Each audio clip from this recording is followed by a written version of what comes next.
All right, so it's been 3 hours now since we set up this experiment, and you can see this potato cup here, the potato osmoscope or osmometer.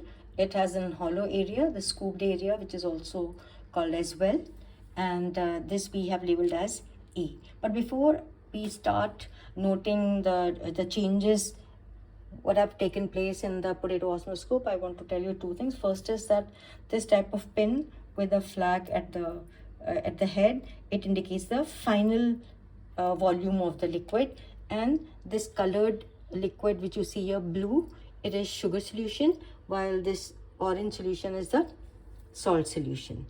And you know that osmosis is the process in which the water passes across the cell membrane depending on solute concentration inside and outside the cell. So we can say that the water moves from its higher concentration, that is from dilute to concentrated solution. And so let us start with A cup. So A cup, which is empty inside and nothing is there outside, it serves as control, and it has a lot of significance because it will be used to compare the changes in the water level inside the this hollow or scooped area with the changes in the level of water in the other setups.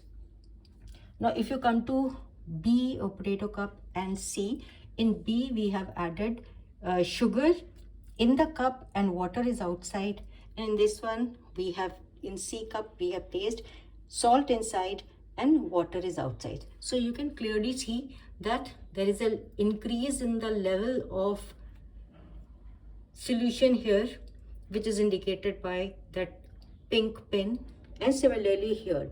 So what has actually happened here, that when you placed salt inside, it acted like a hypotonic solution, and this resulted in movement of water from outside to inside the well or the scooped area. So there is an increase or rise in the level of water.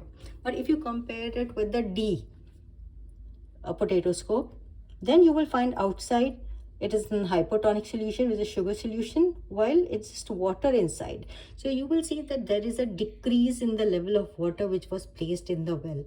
So this pink pin is actually down.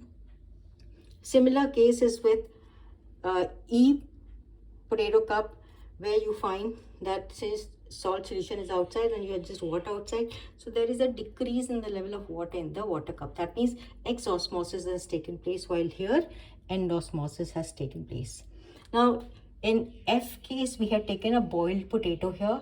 So now in the boiled potato all the cells are dead, and because of the heat there is a change in the protein structure, and that is why the semi-permeable membrane is not able to conduct water. So there is no net change in the level of water. And similar is the case of potato, where we used potato which was unpeeled. So there is no change in the level of water here.